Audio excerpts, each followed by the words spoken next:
with former NC former MP James Gakuya, wakili Harrison Kinyanjui, and former MP Mwingi Central Joe Mutambu. We now want to focus on what is on the front page of the Standard. Keep off politics, that's a big headline. And images there of Musalia Mudavadi, Kipchumba Murkomen, Aden Duale, and the police IG Douglas Kanja. Now, some people have moved to court. The Law Society, as well as MP for Embakasi East, that's Babu Owino, challenging the involvement of these state officials in direct campaigns ahead of the November 27 by-election. Do you see a problem with this? Most of these are appointed by the president. Does that mean that therefore they have a role to play in supporting the president politically and publicly so? During the regime of President Uhuru Kenyatta, I was an advisor to a cabinet secretary, Honorable Eugene Wamalwa. And one of the issues that emerged was this issue of ministers getting involved in politics. I remember, I think it was Kipchumba Murkomen who raised that issue that ministers are not supposed to be involved in politics. But this is how we responded, and I think that remains the most consistent argument, that the Constitution only talks about cabinet secretaries not being members of parliament, but cabinet secretaries' tenure is attached to the president, and therefore they have the responsibility of articulating policy and implementing government programs in all parts of the country without necessarily looking like they are being involved in politics. Interestingly, it's not possible to 100% separate policy from politics or action, government action from politics. For example, if you are going to donate food, relief food, in a region that is having a by-election and you're a minister like in charge of special programs, you still be doing your work. Like you can go to another constituency and also articulate government policies. Say the government is working on affordable housing, talk about the implementation of the manifesto of the government. It's just a coincidence, so that cannot be interpreted as being part of... what about Musalia Mudavadi's involvement in the campaigns in Malava constituency directly for the UDA candidate ahead of the by-elections? He's been meeting stakeholders on the ground, just like any other government official. Been addressing campaign rallies? Remember, there was a time he was meeting teachers and they were discussing issues concerning teachers. Like he can meet any other person from another constituency. That's part of his job as a cabinet secretary. Campaigning for UDA candidate? It is not campaigning. That is articulating government policy, sharing with the people what the government is doing. Yes, but Gakuya, what is your interpretation of this? Idemoli, for us to have state machinery, it is very important to distinguish the levels of the cabinet ministers. Whether a cabinet minister has been appointed from a political arena or from a professional arena, he has his limits and territories. And territories, nobody can stop any minister to advocate the policies and administrative ways of how the achievement of the government. But there is this overstepping mandate of politicking, that you take politics that what Mudavadi is doing in Malava. That is politicking, and that is out of order, completely out of order, and that is what completely should be dismissed. People should lead within their lines, because when you use government machineries like V8, fuel laws, and everything, and cash, that is misuse of taxpayers' money, and therefore there has to be that demarcation, where any cabinet minister should be within his territory and should not overstep to any campaign. And this means even in the trial of the presidential campaign, they should step out of that completely. But nobody stops them from setting the policies of the ministries. But what they does not do, we have not been seeing themselves walking within where their steps are. Okay, because I think what the Constitution envisaged is that by not electing or appointing members of parliament to be left to technocrats, not really politicians. But the last two presidents, Uhuru Kenyatta and now William Ruto, have still gone back to politicians. Could that be the problem, that a politician will always be a politician, whether in cabinet or outside? It's true. I agree with you. Yes, a politician will always be a politician. But give it to them. They passed the law, which they are calling the conflict of interest. Did they read section 25, subsection 1 of that act, which says that a cabinet secretary and a CEC in the county government are exempt. They can do politics. The other ones, Section 51 of that Conflict of Interest Act repealed the Public Officers Ethics Act, which expressly prohibited. Did they read Article 77, sub-article 1 of the Constitution, which said that any public officer should not hold a position in a political party? What was the intendment? What was the mischief supposed to be cured, or at least tempered by that provision of the Constitution? What did the Kenyan people want when passing that particular article? They wanted to demarcate. That line of demarcation was supposed to be permanent. That if you are in government, you're supposed to serve everyone without any political affiliation. But what has happened? They passed under the lure of Kenya Kwanza government, under the enticements of the Kenya Kwanza government in the Senate. And the EACC lamented.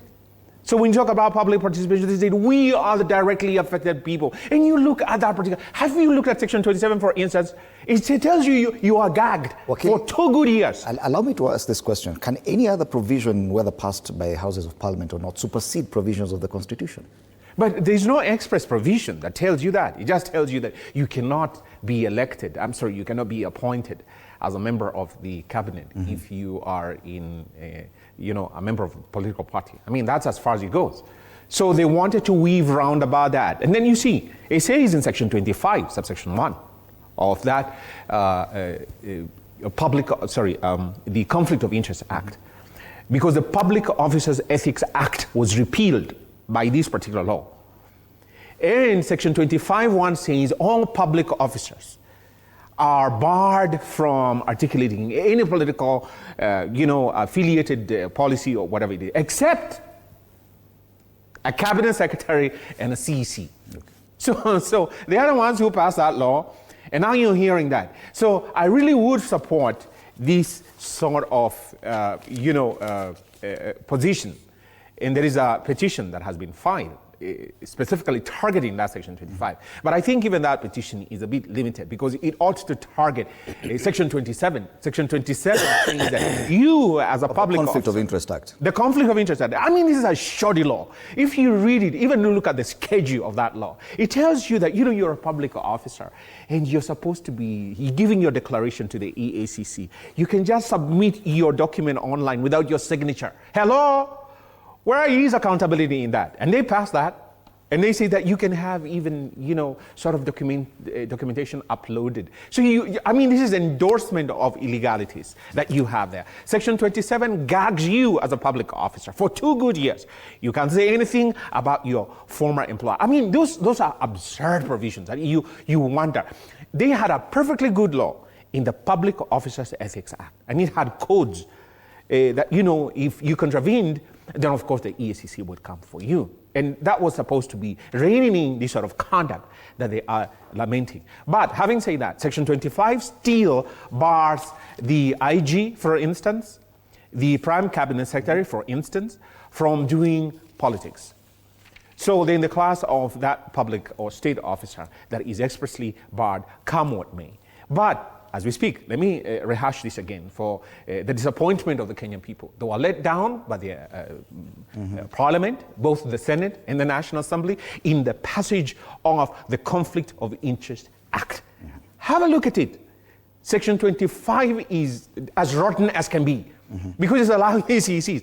And nobody's going to take them to court. Nobody is going to, unless that law is either repealed or declared unconstitutional by our courts. Yes. That is, there's no escape route to that. They will go, and then they will say, we are campaigning for UDA people. It's right there. They are given permission. It's by law. They are not. They are not. They are in a state of conflict of interest. Granted, that's a given. But look, it was passed by them in Parliament, and it was endorsed and signed into law by the president. What are you telling me? So they can go to the rooftops and announce the good, in spite of what we know about UDA, and then they tell you that you He knows all these flaws about the law. What has he done about it? Taken it to court. Under Article 119 of the Constitution, have you taken action? Okay, ignorance of the law is no defense. Kenyan people should not be complaining if at all the law does exist allowing cabinet secretaries and CECs to get involved in politics. Did we shoot ourselves in the foot? Exactly. Because actually the people who are complaining most is the politicians themselves, like members of parliament. They are saying that the minister or so-and-so is not supposed to be involved in politics. Then you ask yourself, who is talking? Because members of parliament are categorized as state officers. They are public officers. Because Article 260 defines who are public officers. Actually, from the president, the deputy, chief justice, attorney general, the next is a member of parliament. He's a state officer. So why is he in public talking? If the minister can't, if public officers are not supposed to politic out there, so why is the member of parliament politicking? And at that particular moment, he is in office. And there is somebody out there who is also hiring to be a member of parliament. So him is taking advantage because he has everything, he has resources, he has CDF, he has whatever to talk about, and the person who is coming to oppose him, he has got nothing. So who is using the resources more? Is it not also the members of parliament? They are. So let us be honest to ourselves. If you have a log in your eye, don't look at a speck in your friend's eye. What about the police IG? It's a no-go zone because police are supposed to be liberal. They are supposed to be agile. Any government in power they support. And they are not, okay, individually as human beings, as Kenyans, they have a constitutional right to make a choice who they can vote for. But not to advocate or to campaign for any person or any candidate. Not even the current president. Not the current. They can be loyal. Loyalty is something else. Because you are loyal and you submit to your boss. And at this particular moment, any government which is in office, it's the boss. So that one you show loyalty and the support. But politically, you are supposed to be free. Not this side, not that side. Okay. That not taking away your right of choosing who you want to choose. But you are not supposed to advocate for any person. It's just like a referee. Because police is like a referee. Just like a referee celebrating when Arsenal win, when they are playing against Manchester. What does that mean? Okay. You cannot do that as a politician, as a police Yet, officer. general sentiment is that probably this should not be the way. They should steer clear of politics. Does it mean that we need to relook at some of the pieces of legislation that have already been passed? Do you agree? Or from where you sit, having worked with the cabinet secretary, you feel that let's allow them to... Indimuli, at what point do we decide that this is politics and this is not? First one that has defined what politics is. Campaigning for a candidate for a by-election? We are not in the campaigns. Okay, if you're talking about the by-elections, like I stated, if a cabinet secretary or a police officer goes to a certain constituency, he'll just be carrying out those duties just the way he can carry out duties in another constituency. A campaign rally? It's just a conversation with the people. Like now, if you're telling them to keep order, that's not a campaign rally. It's just informing them, playing his duties when he has found an opportunity to talk to the people. Why are they not going to the other camp to keep order? But again, in politics, interestingly, everything that I do, there's this mantra that everything that I do is good. And if another person does exactly what I'm doing and is opposing me, then it is wrong. Yes. You realize that most of these people who are talking about the people taking part in politics, the other day were the ones who were doing the same thing. I remember when we were campaigning for the Right Honorable Raila Odinga during the Azimio campaigns. Everybody was involved in politics. We were campaigning, and that was full-fledged campaigns. Right now, we are not in a general election. Mm-hmm. So why is it that people are so much on the case of cabinet secretaries getting involved in activities that are so similar to what they were involved in the last election? Because of time, Bwana Gakuya, the ball is back to your court, that you're the people who passed this legislation. Why are you complaining after when the same is now working? In fact, even though the law is there, it does not advocate any cabinet minister to use what we call state resources for such action. You can transact with the GK or a vehicle that is fueled by the state money and move to a campaign using government resources. That is wrong. Number two, in case, I think what is being advocated by the law, that if you belong to a political party, you may not hold a particular office. What happened is that one requires by the law to resign. And that's how Kidiki did, where he was a party member of the UDA. But by the time he was appointed to the position he is, he resigned. And therefore, I don't believe that there is any even cabinet minister who is allowed by the law still to be playing a role in a political party. And at the same time, he's a cabinet minister. You must relinquish your position in a political party so that you can access to be appointed to become a cabinet minister. Those are the thresholds, and I think if they are followed to the letter, nothing can go mixed. Things can work. Is this one of those issues where we might need to seek an interpretation of the Constitution and what it talks about, this maybe before the Supreme Court or before the courts of law, that it's still very clear? Many Kenyans probably would agree with this headline, keep off politics, but there's a provision in the law that allows it. You see, for me, I have absolutely no clue why Section 23 of the Leadership and Integrity Act was overridden by that section 23 of the Leadership and Integrity Act. Say, it provides that a public officer shall be neutral in all political matters. It actually speaks of political neutrality. That section was not repealed. So that is what is contemplated within the provisions of Article 79 of the Constitution, other than the EACC Act. Excuse me. The problem I see is that there was a drive to get rid of the one piece of legislation. And I think they forgot that there's another piece of contemporaneous legislation known as the Leadership and Integrity Act. So what they did was to knock off the Public Officers Ethics Act, which they then use as a springboard to incept now this Section 25, subsection 1, where they say the MPs, the cabinet secretaries and the CCs are exempt from that provision. But they forgot the Leadership and Integrity Act still is intact. So that may be resolved in this particular constitutional petition in the sense that when you look at the spirit and the tenor of the Constitution, that you need to have that demarcation of politics and public service. And why discriminate? Why is it that everybody else, every other public officer is told that, look, you have that inhibition. You cannot go into a political platform and begin articulating whatever you want to articulate as a public officer. But when it comes now to the CECs and the cabinet secretaries, they are exempt. Article 27(4) of the Constitution tells you cannot discriminate. So if you have one class of people known as public officers, this law applies to all of them.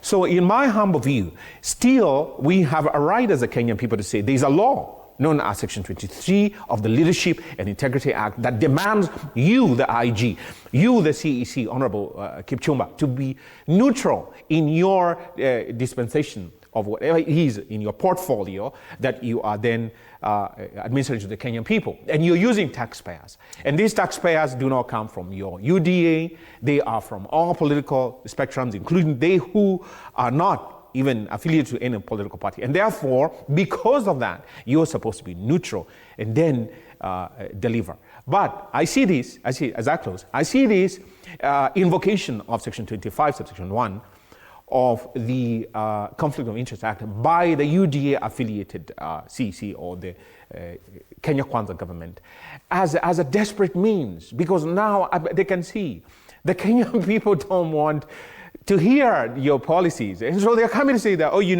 my department, my ministry is engaged in this sort of thing. It's supposed to be this. Okay. No. This is an opinion and then declares it. But I'm entitled to my opinion. I'm drawing from what is going on in the ground. That seems to sting you. I don't know why that's stinging you. Because, a personal opinion. Absolutely. And I'm allowed to share this with the Kenyan. And I was winding up so that I can give Honorable Joe the platform. And the point that I'm making is that this is an act of desperation. And so they say that, we were going to invoke and clutch onto Section 25, subsection 1 of this law that we bulldozed and allowed and blindfolded these senators and honorable members of the National Assembly not to see that it is going to yield this sort of scenario. But they are accosted by this Section 23 of the Leadership and Integrity. What will they do? Right. What will they do? You can actually take them to court. And they have been taken. And you can take them to court for breaching that particular section. Let's do hope, as Wakili, you said, that the court will give an interpretation on what should be happening. And